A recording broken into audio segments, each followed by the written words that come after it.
Hey, you there. Thank you for watching, and welcome to Forge Lines Forever. Today I have a 6v6 custom match here on the most amazing Neuroxys map generator.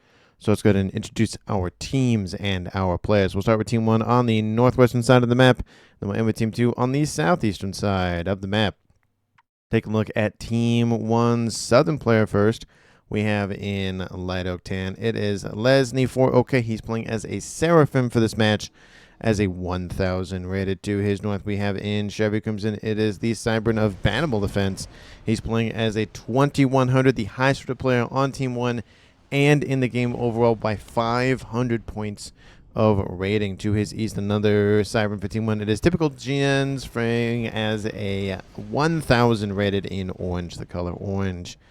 In Snow White, to his east, we have the Seraphim of RandySavage. He is a 1300.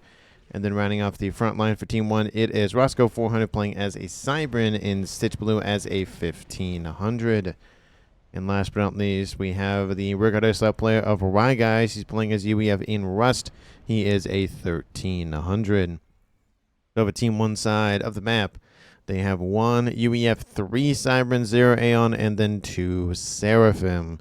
So just missing out on that Aeon technology for Team 1. Moving on to Team 2's Western player first. We have in Pac-Man Yellow, it is TwitchyMofo playing as a UEF. He is a 1500. And in Lighter Strike Pink to his east, we have Wechethr playing as a Cybern. He is also a 1500.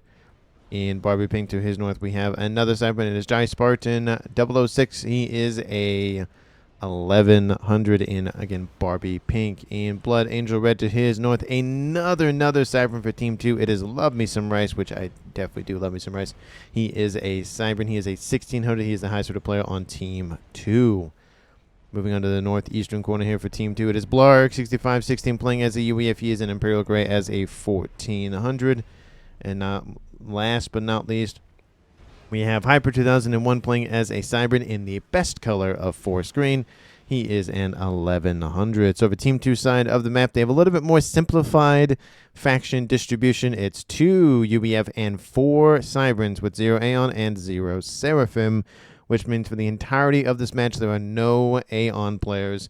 Apologies to those loyal to the princess. Hopefully you enjoy the game nonetheless. And for these 12 players on the map, let's take a look at their reclaim situation, currently sitting at 45,000 mass and reclaim, just a little bit shy of 3,000 mass per player. And there is honestly nothing home for the players to grab. They have to actually venture out into the middle of the map, which encourages more of that calm engagement. There are a lot of clumpages to grab, so definitely everyone's going to get a piece, maybe except the RyGuys sub players because they're a little bit further back than everybody else, but they might get a little bit of some chunk. Just there's a smidgen around their main base, but they might get some of the maybe corners or stuff. But we will see how the reclaim situation goes as players also claim the additional mexes on the map, and there is a hefty amount of them in the southwestern corner. We see there's 2 Tram expeditions on either side, and then there's a clumpage of mexes there and there with 2 quads actually in the middle of these little rocks there, little tiny mountains, whatever you want to call those. And then additional mexes more to the northeast. We have a Tram expedition here, and then some mexes splattered in the middle here as well. So there's some mexes that probably would just be dead just because they're in the middle of the map and they get a lot of travel back and forth between the 2 teams. So I don't expect there to be too many of those middle ones claimed, more just denied. But there is some mexes in the back. We'll take a look at Team 1 side of the map. There's a quad expedition here with a little bit of some mexes nearby. And then there's also a 5-star expedition in the north that looks like went to Team 1's record air slot players. So there's some mexes for players in the back, and there's a lot of mexes for players in the front. And we have the first Convicom action almost at 5 minutes on the dot. luvmesomerice versus RandySavage. Faction advantage will favor Team 1's RandySavage because of the 1,500 additional hit points for him. And luvmesomerice is focused on the reclaim, which is smart. He's actually traveled to Team 1 side of the map to try to steal a little bit of that reclaim. And so he's going to deny at least a smidgen of that for RandySavage. Again, he's going to take a chunk of hit point loss, and he's already dropping into the yellow, so not looking too great for him. And he has a couple Mantis reinforcements, but again, he's still dropping hit points. He's going to drop into the red here shortly, and unless he gets some assistance and RandySavage continues to walk him down, he is a dead man. But it looks like Randy is going to let him escape. I think he doesn't want somebody else on Team 2 to get a second base immediately and just jumpstart their eco even further. So definitely a smart play there to let the normal play of just everybody builds up play out instead of one player getting a double base and just rocketing to T3 immediately. Team 1's Leslie. Anyway, he's going for gun as well as TwitchyMofo. Once one of the guns finished, the other one walks into the other team side of the map. The other one will finish regardless of who actually finishes first, just because of how close they are in percentages. Northeastern corner, Team 1 is heavily pushing into Team 2's territory, with Blarg taking some hits from some bombers. Drops him into the yellow. It does kind of curb that faction advantage for him. Another bombing run inbound. He's going to lose another chunk of hit points here. Drops him about 50%. Roscoe now in the yellow. And the Mantis from Team 1's Roscoe continuing to push into his base. And the reinforcements are just not here for Team 2's Blarg. And honestly, he might get into the pond. He might not. I think the bombers, they're going to line up another run by. No, looks like they just want to kill off units in the space. Just anything and everything being spammed up. Team 1 PD trying to be built. Bombers are inbound for that specific group of engineers to deny more of the PD and whatnot. I don't see any interceptors inbound from anybody from Team 2. Gun started for luvmesomerice. Gun started for Blarg. Sorry, not Blarg, for Randy. Gun started for Typical. And I think that was the gun upgrades that I see. Bombers kill off another mech. Looks like they might get thrown back. No, looks like they're going to grab another mech. This T2 mech is dead to the world. There it goes. So Blarg is going to be almost kicked back to the Stone Age almost at this point with all the mechs he's losing. We have a couple of interceptors inbound from Team 2's Wechethr to assist. That T2 mech will live on, maybe. There's still 4 or 5 bombers here, and interceptors still working on it. I think they might get one more pass in, and that might be enough. Yes, it is. So that is most of Blarg's mechs is denied. Blarg is going for a gun upgrade as we speak, and that that group of Mantis and the mechs are now no longer under Team 2's control. We do see Western side Twitchy and Lesney have traded blows as well. And it looks like a couple of units actually ran by from Team 2's Twitchy into Lesney's stuff. A couple of the mechs might be lost, but probably not a big deal to be honest. Still started for luvmesomerice. Gun upgrade is somewhat progressing here, but again, he's in the open with some support now, but it doesn't really have a lot of mass to play with, to be honest. That upgrade's going to take a little bit longer than normal. And yeah, he's trying to rebuild as he can, but just he's going to get overwhelmed. He might stick with it. He's at 70% already. He might just have to. He's going to lose a lot of that mass and energy he spent on that. Nano repair started for Team 2's luvmesomerice. They'll start it. And Lesney is killed off by TwitchyMofo. Apologies for missing that. I mean, it looked like he went back and forth, but every other player in the game kind of just walked back, and I guess they were allowed to walk back. Well, some of them were allowed to walk back. Some of them didn't want to engage anyway.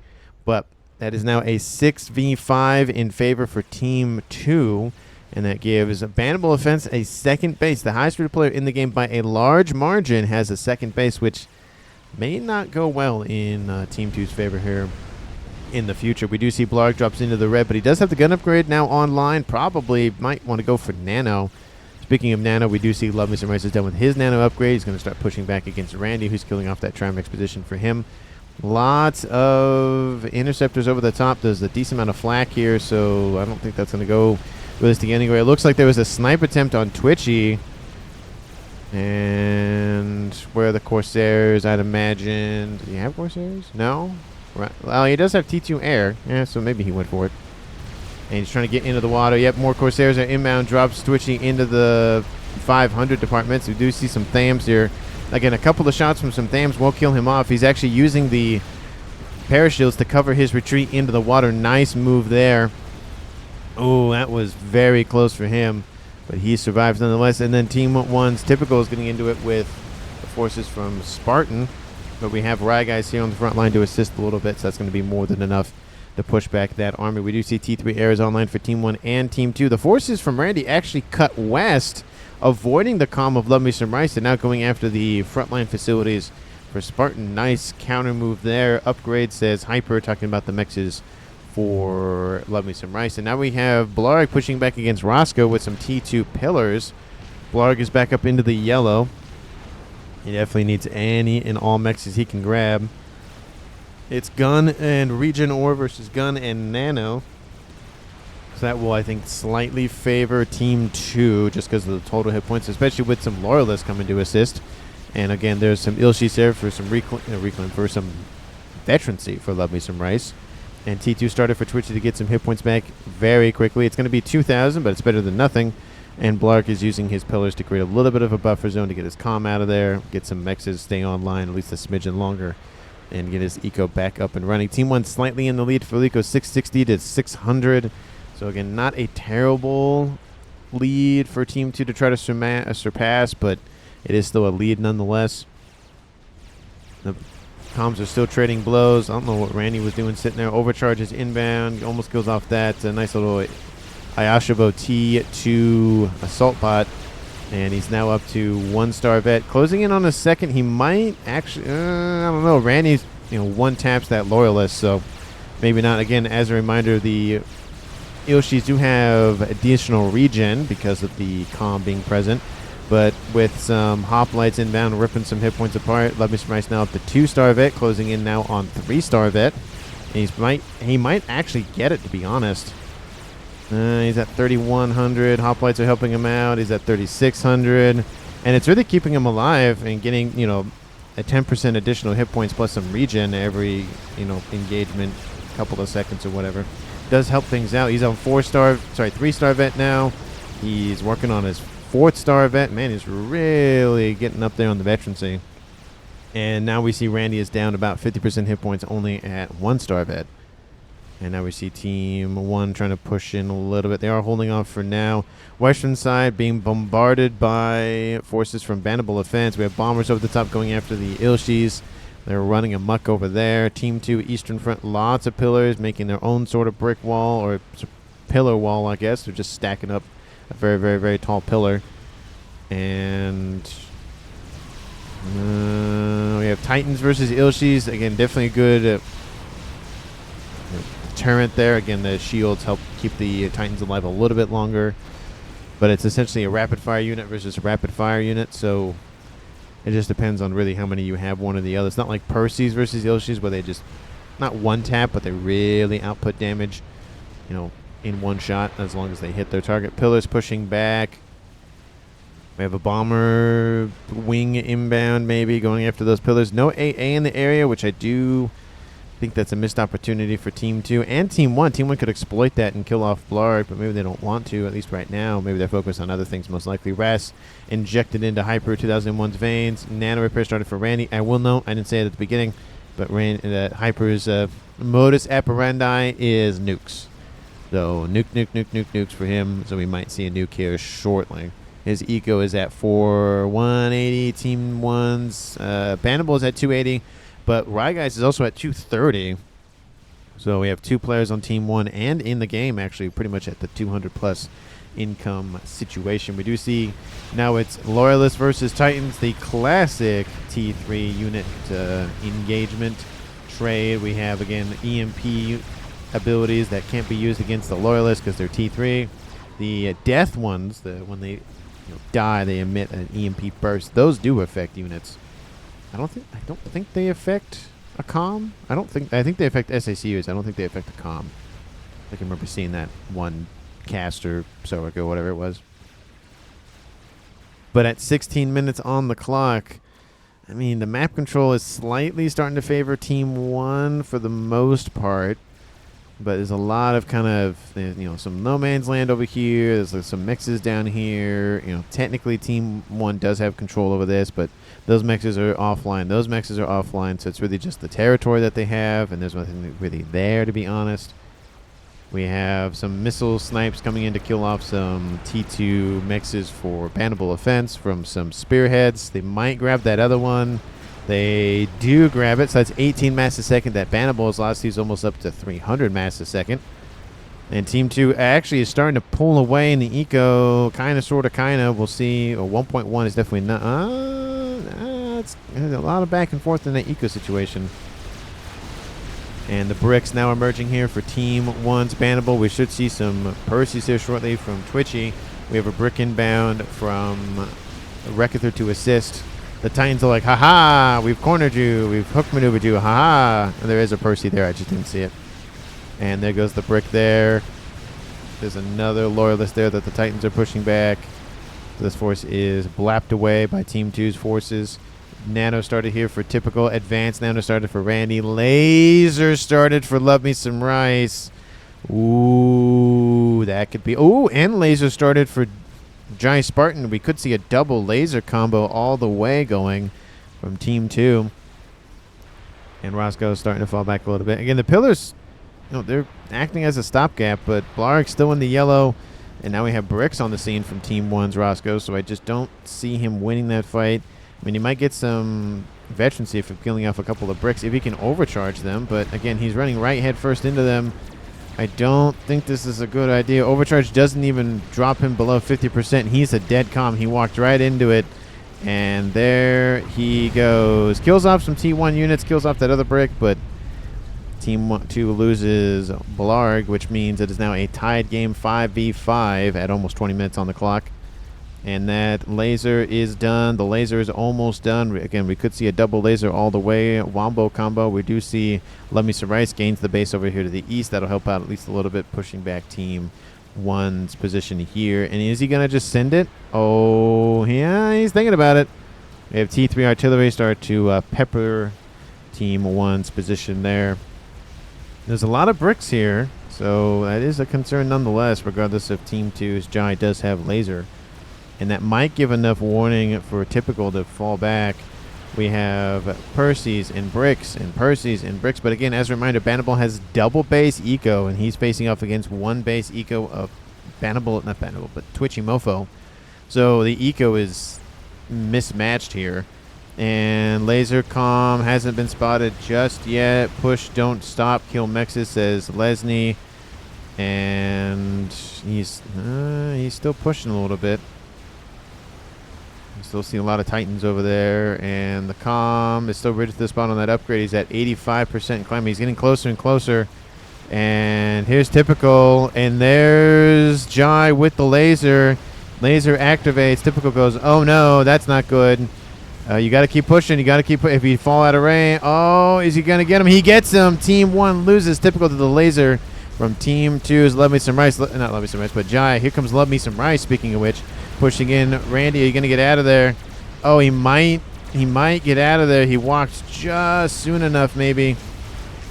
And luvmesomerice is going to continue to push. He's going to get, again, a 5-star vet and then some out of this. And those bricks might be enough to catch up to the comm and kill him off. He's got to keep pushing, though. Randy starting to get hit. Again, he has 242 hit points a second regen. Lots and lots of regen, but I think that is going to be a pull back of those forces. There's a couple of gunships. Some T2 Stingers, which again don't do a lot of damage, but it is better than nothing. BannableOffence has triple base now, it looks like. That's a lot of eco to play with here for him. He's now up to 540, roughly. Team 2, it's 1.3 to 1.4. We have some ASFs going to intermingle. That's kind of a, not as we'll do the fight. It kind of seemed they just didn't want to fight, but it's ASFs from the UEF faction versus the Cybran ones, and the Cybran ones got absolutely mauled by RyGuys. That is about, 30 or so? 23 ASFs in favor for Team 1. And has he started the plans for, yes, he has. There it is. There's the nuke. Little hologram situation thingamajig. So a nuke is soon to be on the rise here for Team 2's Hyper 2001. It's like Ferv going for Billy nukes. It's kind of like his, again, it's his thing. Now, does he do it every time? No, but he does it a lot. So it's kind of like he does it all the time, but not. Cloaking started for Jai. It's going to cost a lot of power to run that thing. Team 1 does have an Omni pretty far forward, so anything within range of that nice little Chevy Crimson ring will be spotted no matter what. So that is going to be something that Jai will have to watch out for if he does push in, which, again, if he does, he'll be spotted and killed off maybe on the spot, especially because Team 1's aware of there's 2 laser comms now for Team 2. They're going to be aware of that. And especially because in a game with 4 Cybrans on Team 2, Team 1 had 3, I believe. Someone's going to go tell the Mazer. I mean, 2 players on Team 2 already have the laser, so they're already half there. And Southwestern base not looking too hot. I will note that regardless of this base being lost, the land engagement will be forced to go this way. They can try to go this way, but there's only 2 access points. It's not like they can try to run around the edge there. No, it's too high. Fat Boy started here for TwitchyMofo. That's not looking good because that force is inbound from Team 1. There's just so much more eco being devoted to this that he just can't fight back for a long term. Short term, yeah. Long term, not so much. We do have a Monkey Wood online and moving westward from Wechethr to assist that front. Wechethr is Monkey plus the Fat Boy might be enough. Looks like AA is going to be built. Maybe he fears some bombers or something's going to come say hi. We do see Wechethr's bricks coming in to assist. Oh, it looks like some whalers came and said the hi. That's probably what it was. So he's like, I'm kind of worried about that. But Twitchy's still kind of holding up here to the north. It's a lot of Team 1 spam distracting the Percy shots, which is definitely a good call. But the bigger force of bricks and looks like a lightning tank is looking to be a little bit more dangerous. And we do see just tons of Selen spam, just T1 Selen spam. Look at that! Like, oh, look at all those shots missing just to kill off 1 Selen. And while the bricks are focused on more bigger targets, we do see again now we have luvmesomerice devoting attention back and forth over on those eastern and more middle fronts. So he's going to be probably not as efficient on either, but it might be enough to help get something online, which looks like the Monkey's now online for him. Nuke is online and is being heavily assisted. Team 1. Nope. They do know something is there. They just don't know what it is. Do we have the all-important SMDs? Nope. Nope. Nope, nope, nope, nope, nope. No SMD anywhere. So Hyper's going to get a free shot. Honestly, the 2 biggest targets are going to be obviously the highest rate of play in the game being Bannable and the air grid. The main one for Team 1. There is a secondary one here. There might be a conversation about maybe targeting this one just because you could get, probably all 5 of those mexes plus the air grid in one fell swoop. Maybe. That's a huge, glowing opportunity. And again, the air grid, like both targets are viable, but I feel like those 2 should be the priority for Team 2. Just because you can knock out a lot of eco very quickly. And in terms of eco, it's about dead even game at this point for 25 minutes on the clock. So losing a main base would definitely cripple a section of the map, especially with all of this pressure from Team 1's western front and the air is in their favor. You definitely want to knock out some advantage, at least as best you can. We do see a Percy force with combination move formation, which we don't see very often just because it is slower to move, but the units do stay together so the shields can cover units better and all that stuff. Oh, that loyalist did not have any fun there. Monkey says typical. Talking about this one, I would imagine. Nope, this one. There's one here, and there's one down there. Is that the only experiment? Oh, there's one over here. So there's 3 monkeys. There's a Theothotha here. No GCs, because obviously there's no Aeons. And Fat Boy isn't online yet, but it's closing in. Same up here to the north. That one's almost online as well. Nuke pointed out by RyGuys, so Team 1 is now aware of it, but honestly a little too late because it's already half loaded. Team 1 would have to devote a lot of resources. Excuse me, my voice is just hoarse right now for whatever reason. And just try to get an SMD online somewhere. I mean, again, main focus would be this base and this base. SMD does get online, and it is half loaded, so it is going to cover the base for RyGuys, but that does leave Bannable open. And that, again, like I said, that might just de facto make the choice for Hyper if he notices there's an SMD there, which he does not.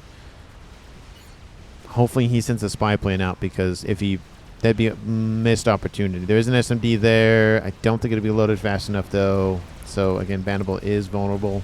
And especially because the forces for Team 2 are pushing heavily on that western front. If they could knock out a main base for him, that'd be less eco, less production, less all that stuff, and maybe even kill them off if they're lucky enough. Probably not, but you never know. You may get lucky one time. We have a Wechethr inbound with the comm, supporting it with the advanced nano and advanced regen ore, which actually should buff the... Oh, he doesn't have advanced regen. He just has the regular one. Oh. In terms of the aura. Because it's harder to tell because it's a smaller icon in the middle, but that's the regular one. So it doesn't give additional hit points to units nearby. It's just the additional regen. Here comes the nuke. Does he already have a plan for it? No. And here comes a monkey. I'm going to go ahead. A Megawith for Team 1. And we have some... I don't know what those were shooting at. Oh, the laser's hitting the wall. That's never fun. But look at this huge amount of territory now open for colonization for Team 2. I'm just waiting for that nuke to be fired. Team 1. Looks like... Oh, everything transferred over. Oh. What? Odd? Was that a mistake or something? Give base back. Nuke is inbound. Does it go for it? No and no. It's going for... That's... I mean, it's a good target, but... I mean, this could have been blown up. It really could have been. That could have been a huge, huge, devastating blow for Team 1. We have Chicken over here going after the comm, but the comm is cloaked, and Team 1 can't realistically see him. They can just ground fire, and that Chicken is DED. And they pulled the same move earlier, but it didn't work as well this time. Nuke is inbound. Here comes the base. It's going to wipe out the T3 Seraphim headquarters, which is nice, but kaboom! Wipes out 4 mechs. It still could have been a bigger nuke up there. It really could have been. He still doesn't have an SMD. He has an SMD there, but he doesn't have one in his base, so that could have been... It's only 16,000 mass. That seems a little less than I'd imagine for a nuke like that. The whalers are inbound, killing off that monkey where there's not a lot of AA in the area. Team 1's doing a nice counterattack here from Bannable. A little bit of reclaim in the middle. We do see Jai is falling back just in case. We have Monkey Wood inbound. We have Monkey Wood inbound, but Percy's need to catch up to it and actually blow it up with its laser, or because its laser is going to really hurt. But 2 monkeys is a tall order to deal with. Jai is starting the teleporter. Is Team 1 getting telemaser defense online? No. No. Artillery started for Ry in his air grid. I'm not a huge fan of that, but it can work. I'm not a huge fan of it. 27% in climbing. It is climbing pretty quickly. And we have bricks emerging from the pond from Wechethr, but they get absolutely destroyed by the whalers and the Megawith from Team 1. Monkey Wood over here to the east. That one is not enough to kill it off. This one is almost dead. Target this one. You need to target that one. Oh, that one's almost dead. Oh, that's unfortunate. Unfortunate here for Team 2. And he's probably distracted doing stuff over here. He's pulling forces back. Looks like he's mounting a defense because he's probably going to lose this base over here to the east. And yeah, that is unfortunate for Team 2. That Monkey Lord was severely down. Had probably less than, 600 hit points left before it started regenning consecutively or whatever, or consistently. Whalers going to be shot up by SAM sites there. Those are actually SAM sites and not the guided flak from the Seraphim. And teleporter it's almost done. 30 minutes on the clock. Team 1 at 4 players left. Team 2 at 5. So it's a 5v4 in favor for Team 2. We have a main base in the east for Team 2 is knocked offline, once belonging to Blarg. So eco's a little bit less than Team 2 would like. And it looks like Jai has finished his telemaser. I don't know if he's going to use it immediately. The sooner rather than later situation, because the more time you give Team 1, in this case, prep time to prepare and defend, the less likely it's going to work. And we do see the ASFs are in a huge way in favor for Team 1 as well. So take that into consideration, who you think is going to currently win this game. Of course, if you haven't, because why not? At this point, hit the like button and subscribe and all that goodness. I really do appreciate it. And is that teleporter going? It is going. Where's he going? He's going for it. He's going for where the nuke should have gone, in my opinion. And Bannable does not notice. He doesn't notice. Oh, come on. There it is. Turn around. Shoot him. There it is. There's the kill on BannableOffence from Jai Spartan. And that air grid has definitely not much time left to live. And nice kill from Team 2. He's going to teleport immediately, maybe? I mean, it looked like he was going to teleport immediately. Wow. Bannable's annoyed, I guess, about it. But Western side is falling. We have tons of whalers, and of course ASF's transferred over to Roscoe because, you know, obviously Bannable is dead. But I think Twitchy might be dead here. That this this Megalith is not targeting the one from Team 1, so it's just losing hit points for not gaining anything out of it. Second nuke is online for Team 2's Wechethr. We have 2 Megaliths versus 1 chicken, and now we have Jais defeated by Roscoe. He did not get out of there, which is surprising because I thought he would have gotten out of there.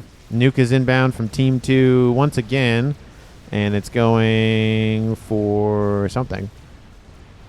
It's going for this over here. I don't know if it'll land in... Oh, no, it's not. Wait, where is it going?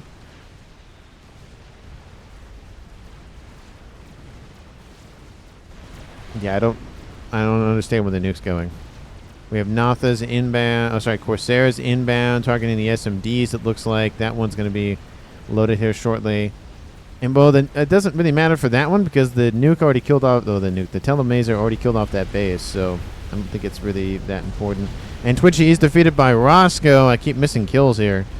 And that is now a 3v3 tied up game. And it killed off Kaboom. I don't understand that play with the nuke. I really don't. This one I kind of get.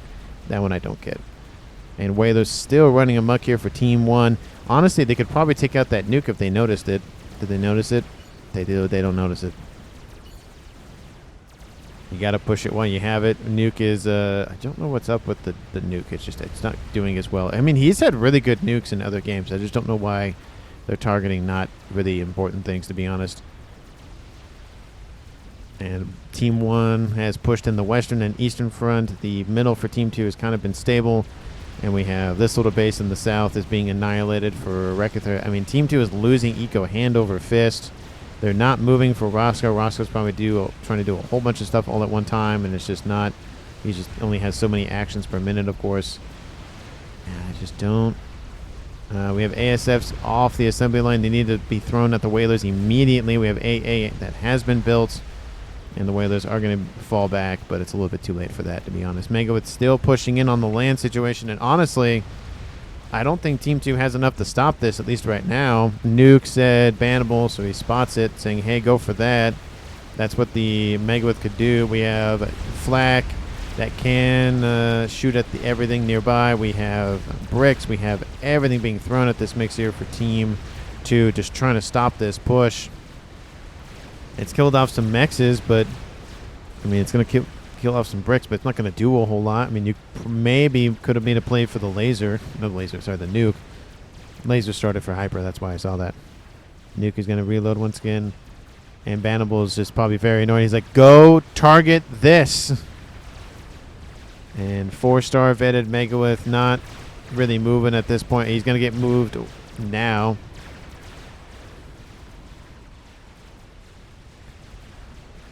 Northeastern side, a couple of bricks ran by, but nothing too crazy. Everything on that western side transferred over to RyGuys. So now he has 1.1k eco. Team 2, it's 1.9 to 1.5. And Team 2 has lost all of their UEF comms. They've lost 1 Cybran comm, and they have 3 left. So they have potentially 3 telemazers. Team 1's definitely getting, you know, tele-defense online here. Artillery is coming online here shortly for RyGuys. Nuke is inbound again, and it's going for this location. There's like nothing here at this point. It's all dead from the... I don't know. I don't know what's going on with the nukes, but, I mean, it's going to take out a P-Gen, and maybe it'll clip that SMD. I highly doubt it, though. It just seemed like that's such a waste. I don't get the... I mean, you could have bombed. I mean, there's T3 mexes up here. There. I mean, this base technically has 1 SMD loaded, so you could have maybe, but this one's probably nearby. Probably help clip it, but, I mean, there's T2 mexes there. I just don't get that. I mean, you'll kill off some reclaim, but I don't even know if that's within range. It's not. It does get hit barely, but does not kill it off. One P-Gen. And obviously the reclaim nearby. Not worth the nuke. Not worth it. And we have Broadsword shot down out of the sky. I mean, Team 1's had air control for a while now. Probably air dominance, I'd imagine. 100 to maybe 50. Yeah, air dominance maybe. It looks like pinging all the SMDs here. Maybe a target for telemasers. Most likely there's... that one just got loaded technically. That one and that one and that one. So there's 4 of them. You could maybe hop, skip, and a jump it, but you're going to have to be quick about it because it's just not going to go well. He is going to teleport. No, he's being... he's being assisted with the upgrade. I was like, what is going on? Looked like he was teleporting already, but I guess not. Megalith pushing in against the Fat Boy from Team 1. Now it's a Mega versus a... just off the assembly line Mega from Team 1. That's going to favor Team 1 just because of the total amount of hit points it has remaining. And look, where is that artillery targeting from Team 1? Nuke maybe at some point? It's just moving into the firing arc. So that Duke is online. 1 artillery isn't a big thing to worry about unless you have no shielding. That might be a big thing to worry about. Once you get some shielding online, it's really not a big deal. Mass Fab farm there. And shield. Oh, that didn't look good. Don't lose your power now because you're going to need it. And 65% climbing. He has the laser already online. It's just not looking good in either account. We have 2 Megas and 2 Monkeys that they're kind of getting... Oh, no, we're still walking. Just the land isn't really that helpful. Looks like the Megas are going to fall back. Artillery is landing for Team 1 onto this location. There's an artillery installation here for Wechethr. He's getting a shield online now. That's going to help out a little bit. It might be enough to help maybe kill off an SMD or 2 and not go after all of them with the comm. I feel like, yeah, this one's probably not a good idea to go after. This one you could definitely go telemaser. This one, I mean, we do see Megas are being built, so probably not. But, definitely telemaser in the middle. Artillery targeted at this location. And it looks like Twitchy is circling things. No idea what he's talking about there. And Megalith and Yothotha pushing down southward. We have a Mega inbound to the west. It's the same one. It got heavily damaged by that other Mega from Team 2, so it did a very good job there. Artillery is landing. It killed off, I think, a Corsair that was kind of sitting there.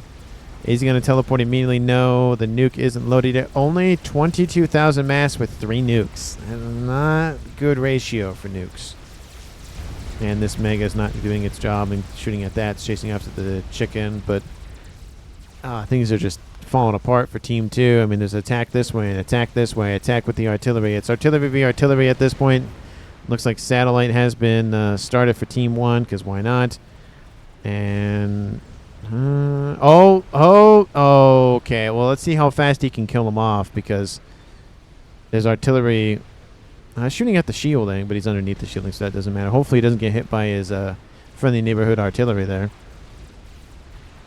And he's almost done. He saw it. He saw it. He's getting away. RyGuys, he's going to be fine. I think Hyper's going to die from the... He's got to cancel it. Nope, there he goes. Doesn't cancel it. And will he get out of range? Oh, it's going to be close. He's going to get... It's a murder-suicide. Oh, and the shield! The shield protects the comm from the explosion. And he does not die. It is a 3-2 advantage for the first time in the game. Team 1 wins Pog Shield 100%. Because he would have 100% died from that. I got to watch out for that artillery, though, from Team 2. Because that would have been a little bit unsatisfactory ending for him. Just being hit by an artillery shell. And now we see Wechethr gains the control of that base there. We do see artillery is landing, killing off some P-Gens. And the chicken does go down. Team 2 is just, I mean, it's not looking good in eco and just all the everything situation. Mega is down for Team 2. That one is almost down for Team 1. There's 2 Monkey Lords inbound. This one is heavily damaged. I wonder if that's the same one that should have died ages ago, but didn't. And... some of the P-Gens are getting hit. Nuke is inbound from Wechethr. Where's it going? It's going for the Monkey Lords. I don't know if that is going to work. because they're going to get out of range, and it's not going to be in range of the megas to kill those off, or at least heavily damage them. And the don't. Oh, okay. Well, it maybe will clip that one. Maybe. I don't think so though. It's going to kill off forces for Team 2. That didn't work. That did not work from Team 2, and honestly, yeah, the nukes were, I mean, there could have been so much more wins with the nukes in this game. It's just such a missed opportunity in different facets for sure. And shield does fall offline and does get destroyed. RyGuys back up almost into the yellow. Didn't scale properly, says luvmesomerice. Yeah, turn all factories on for reclaim. There's the 2 microwaves. They just ran right by those 2 megas, and that is going to be devastating for Team 2. There is an artillery installation started as well. I mean, Team 2 is trying to hold the line the best they can, but I think there's just too many holes, and it's just overwhelming. The boat is sinking, and why are you targeting the microwave that has more hit points? You should be targeting the one that has less hit points, not the one that has more. Are they going to retask? Probably not. ASFs are inbound. Megawith is down. They're still targeting the one that has... I mean, that one would have already been dead by now, to be honest. But they're targeting the one that has full HP.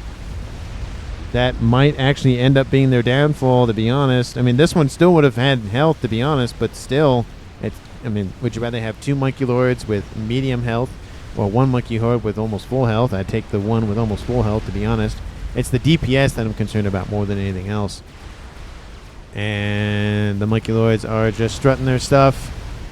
They're inbound. There goes the mechs. And there goes the artillery for Team 2. And P-Gens blow up. That's it. GG's in the chat. And the rest of Team 2 recalls. Yeah, that was not great. They should have killed off the... I mean, there's a lot of stuff that should have happened in this game. But Team 1 wins the game. 40 minutes, almost 41 on the clock. I don't know if I have an MVP, because I feel like some of the win from Team 1 came from Team 2 just not targeting the right things. I mean, there was the first nuke should have gone after this base or this base. There was an SMD there. Not a lot of scouting, so that also didn't help. But it didn't go after that base. It went for this one. It wasn't a bad choice. It just wasn't as optimum. And then, you know, Team 2, you know, the telemaser comes in, wipes out this base. That was a great move. He didn't get out of there, but at least he did wipe out the base because it really didn't get rebuilt afterwards. And just the other nukes were just not well placed at all. I mean, killing off Reclaim in 1 P-Gen isn't worth it. Killing off, it's just, yeah, it just wasn't as good, to be honest. So that didn't help. I'm obviously a little biased about nukes and whatnot, but still. Let me know down in the comments if you think it deserves MVP for Team 1. I don't know if I have a pick, but let me know. Thank you so much for watching the very end of the video, and I will see all of you in the next one.